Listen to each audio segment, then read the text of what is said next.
What are dusters? How do we use them? And how do they work within the wider game of BLKOUT?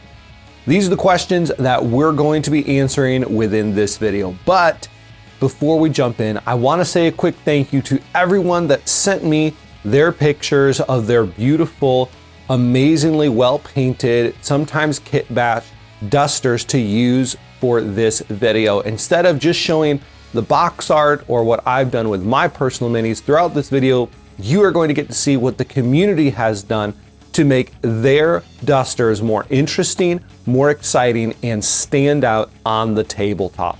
So with all that in mind, I hope you guys are ready to enjoy a video filled not only with information to help you play the game, but with inspiration to help you get those models on the table looking great.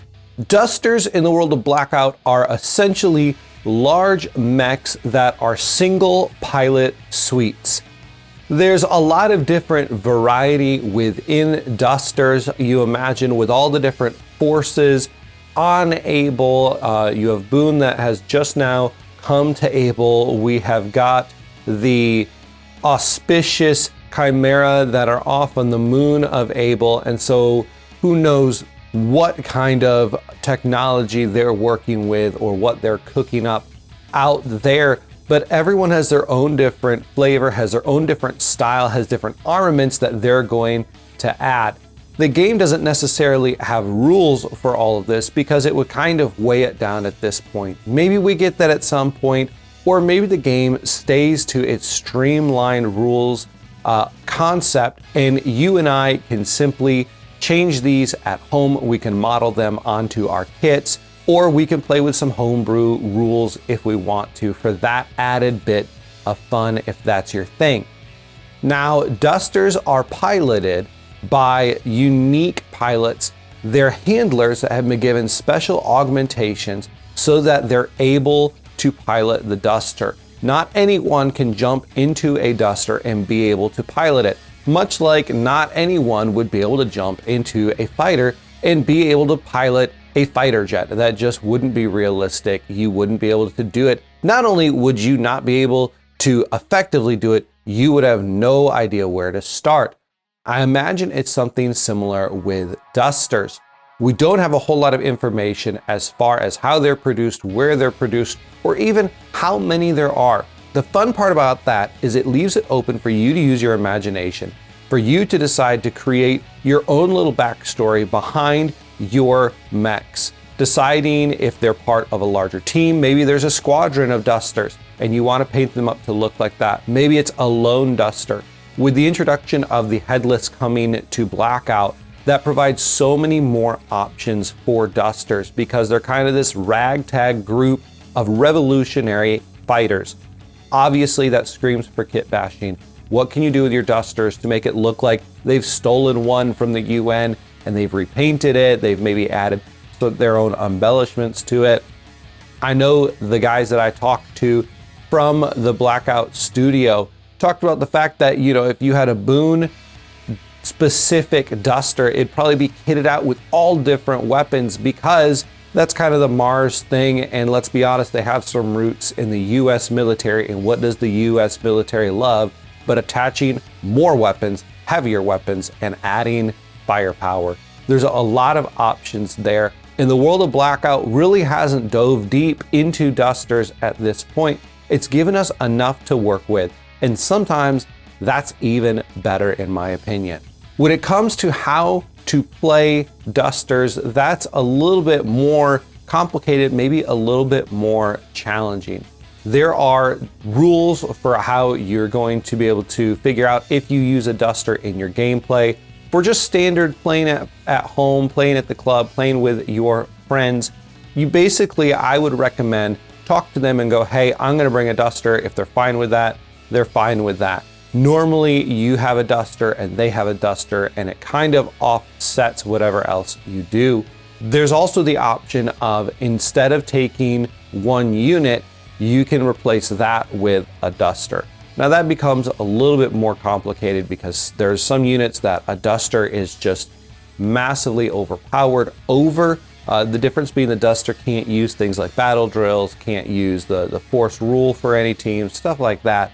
But I tend to go, if they're going to bring a Duster, I'm going to bring a Duster and play it that way. Play around with it, figure out how you like to play them. The beauty to the game of Blackout is this: it's so fast, you can play a lot of different games to get a feel for what you like to do. For preparation for this video, I played a ton of different games with Dusters, with one having a Duster, the other one not having a Duster, with both having Dusters, with replacing a unit with a Duster, with making a Duster its own group. And there's a lot of different ways to play it, a lot of different fun ways to play it. So play around, figure out how you like to do it, and figure out what your group likes to play. Whatever it is, make it the most fun for you guys. Dusters have their own specific rules. They are counted as vehicles, but they don't necessarily operate under the vehicle rules. They have their own set. So with things like blast weapons, instead of there being a token and you do a blast, you shoot it directly at the Duster, just like you would a vehicle, applying all of the damage. So if you have a damage 2 blast weapon and you're shooting at a Duster, you wouldn't perform your blast skill check and apply it like you would against infantry. Instead, it would kind of be a normal shot and you'd use that multi-damage profile, but it wouldn't hit an area of people. Think like you're throwing a grenade straight up onto the Duster and it's exploding like that. Obviously a little bit more impact that close. It's not looking to cover an area or a wide group of people. It's looking to punch through that heavy armor. All Dusters also have 2 different damage profiles on them. They have the Chassis and they have Mobility. For all the Dusters, the Chassis has a 6 damage track. Mobility has a 3 damage track. Now, you can choose which one of those you want to shoot at, and you might be thinking, well, obviously Mobility, because it has half the damage track.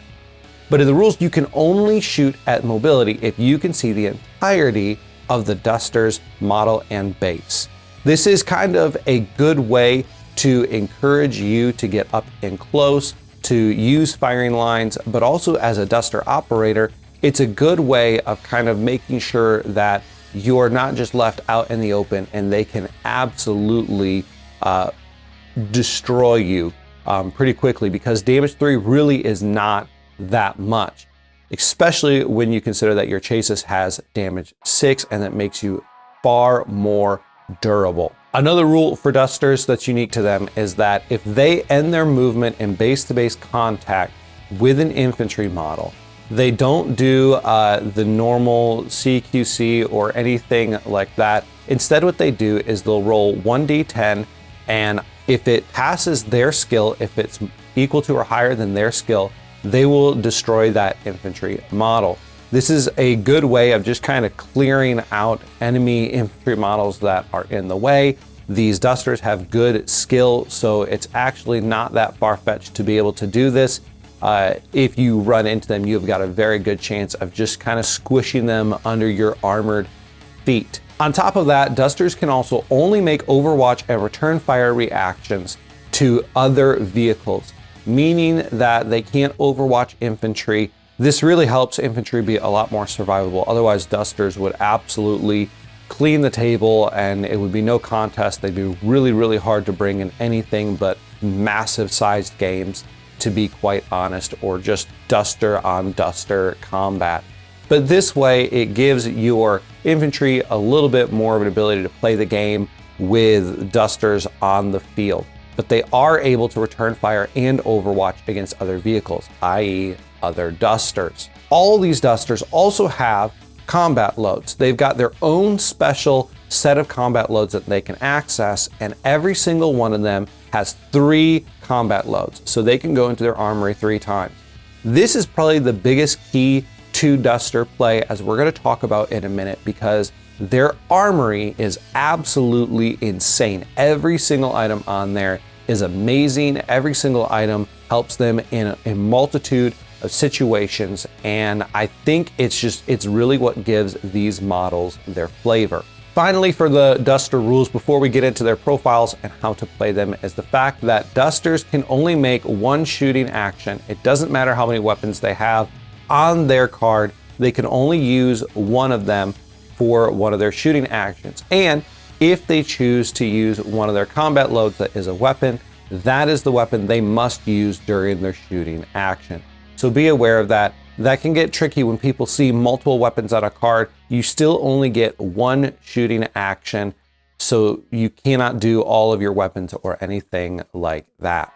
Now, before we get into looking at the 4 different duster variants that we have in the game, let's go ahead and take a look at their armory. All 4 duster variants are going to be working off of this exact same armory. It has 5 really incredible options for the dusters in order to make them both more survivable, more deadly, in order to give them more, whether it's anti-tank or anti-infantry. It covers a wide variety of options. Up first is smoke discharge, and this one is really key. It's very simple. You get to place a smoke token within 8 inches of your duster before repositioning. Now this one's key because honestly, the more you play with dusters, the more you realize they go down quite easily. There's a lot of stuff out there that does multi-damage. There's a lot of stuff out there that's armor piercing 3, armor piercing 4 even.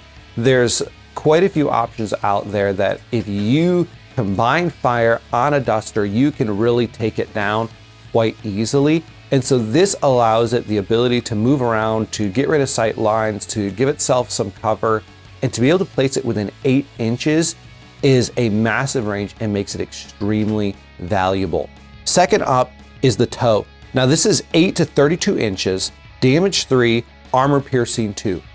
Obviously, this is an anti-tank missile. This is to be used against things like even a Razorback or a Peacemaker, have a little bit more armor. I wouldn't even say it's terrible to use against golems, which have some pretty good armor you want to try to chew through, but also it's anti-duster. You've got an enemy duster on the field, shoot a tow missile at them, and you're going to actually do a lot of damage. So very simple, very straightforward, multi-damage, multi-armor piercing. It's going to be your friend in taking down enemy dusters, enemy tanks. Then we have boost. This model's mobility may not be targeted during this action. It gains cover if it doesn't have it. This is really key. Makes you more durable because they can't target its mobility, so they have to go after the chases. And on top of that, you are automatically given cover, meaning you're more durable there. With models this big, it can be hard to get cover at times. You got them stuck in the open, and especially with dusters, you don't really want them to be kind of stuck slinking around in the background, not getting value. So this is a way to keep your dusters alive for a long time and is very helpful. Our anti-infantry is cluster. It's got an 8 to 32 inch range, does damage 1 and blast 4. That is a massive blast range. Really, really great at clearing out groups of infantry that aren't even grouped up. So really you stop and think about it, and you're able to hit 2 infantry that are 8 inches away from each other. That is an insane range. It does a lot of damage to infantry that you just want to maybe clear out a bunker. Maybe there's an objective you're looking to knock them off of and they've put multiple people there. Cluster is the way to do it. It's one of my favorite things to use because people think, man, I've given myself enough space, we're good. And then you drop that cluster bomb in the middle and absolutely shred them. And finally, we have targeting array. This model may ignore cover when targeting infantry models during this activation. Again, really, really useful. Remove that cover, open fire on them with the weapons that these models come equipped with. The fact that they're all skill 5, so it's a pretty high skill. You're gonna get all your shots there. That's gonna take down pretty much any infantry models that you're aiming at there. Very, very useful. And make sure that you're paying attention to these combat loads when you play these models because it's key. So let's go ahead and let's look at the models themselves. There are 2 different types of dusters in the game. There are the medium dusters and there are the heavy dusters. They're similar, but there's some distinct differences in what they do and what they come armed with. Let's start by looking at our medium dusters. First off, we have the Availus. and I might be pronouncing that wrong, I'm sorry. It comes in with a skill of 5, it comes with a movement of 10, and it throws 3 armor dice, needing 3s. Obviously, great stat line. All dusters are going to have it. It comes armed with the HMG, which is a 8 to 32 inch gun, does damage 2, armor piercing 4, auto 2, CQB. This is really, really incredible. It's good for taking out infantry because it has that auto 2. It's really good at taking out things with a lot of armor because armor piercing 4. You can even go after other dusters with it because armor piercing 4 and then it does damage 2. It really has a lot of versatility. It's probably geared more towards taking out armor and a little bit heavier stuff. But then you also have the fist. It's a 2-inch range. It does damage 1, armor piercing 4, auto 1, CQB. Really good getting in close range. Most of the dusters have close range weapons, and once you get in with them, they're absolutely going to destroy. They're going to wreck your opponent and mess with them. This is the shortest range of all their kind of short range melee style weaponry. This guy's really built for doing a lot of damage from range, but with also you being unable to close on him because he's got good speed, and then he's got that fist that he can, once he closes on you, he's going to finish you off. And to top it off, he has the jump 8 keyword. Really, this is built for mobility to get within firing lanes and then open up on them. There's obviously the short range option that's useful, but this is probably not the duster you want to take if you really want to get into short range engagement. This is instead the duster that you want to be able to maneuver where you need it and lay down firepower. Be able to keep pumping it into the enemy and knocking them out. Next up for medium dusters, we have the Caber. This is one of my favorites. It has a skill of 5, movement 12, and throws 3 armor dice, needing 4s. That's the worst armor out of all the dusters, but it's the best mobility out of all the dusters. It also comes with the jump 8 keyword, again, giving it even more mobility, and it has 2 weapon profiles. It has the MMG, which is a 4 to 32 inch range, does damage 1, armor piercing 2, auto 2, and CQB. This is a very anti-infantry weapon and a very anti-infantry duster. Now, this is damage 1, means you're not really getting in duels with other dusters, but it also has some cool tools like armor piercing 2, auto 2, CQB. You get into close range, you've got infantry models close, you're gonna wipe them out. The Caber also comes equipped with the sword, which has a 6-inch range, does damage 2, armor piercing 4, auto 2, and CQB. This is a great weapon to get in close and to basically remove models within a pretty good distance. 6 inches is pretty good for a melee style weapon. Obviously, this duster is built to get in close with the super high mobility, the good vertical mobility with an 8-inch jump move. You've got weapons that really focus on CQB, getting within half range, dealing a lot of damage that way, and it's very anti-infantry focused. That's shown off by the fact that its gun weapon has a damage 1, so not terribly effective against other dusters, things like that. But then also the fact that it really wants to get in with that auto and kill multiple enemies within a short space that maybe are grouped up. So those are our 2 medium dusters. We then have our 2 heavy dusters. These are obviously a little bit more highly armored, but less mobile.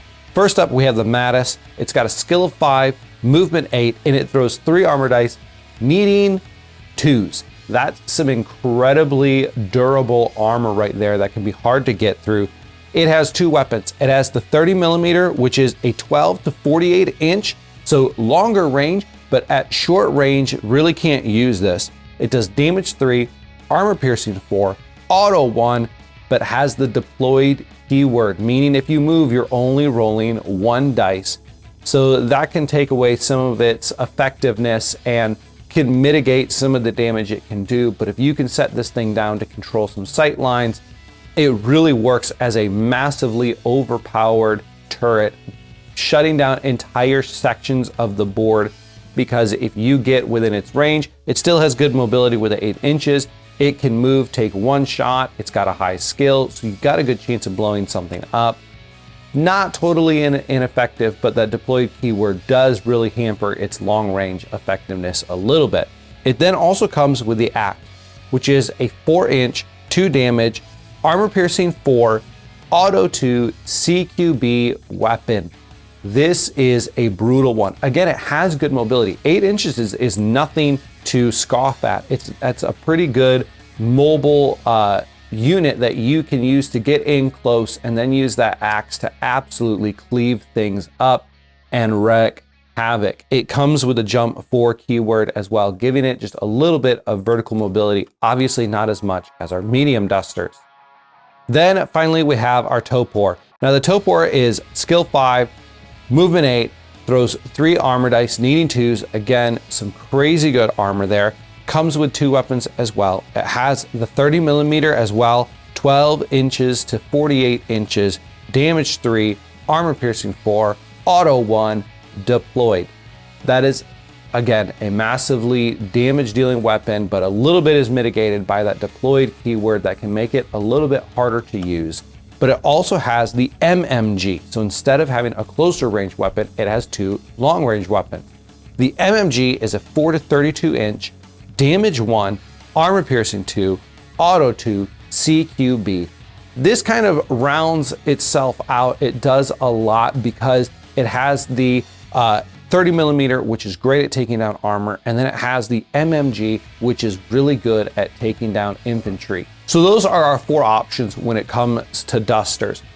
Now, I personally like the medium ones a little bit more because their extra mobility is very useful, but there's definitely a place for the heavy dusters.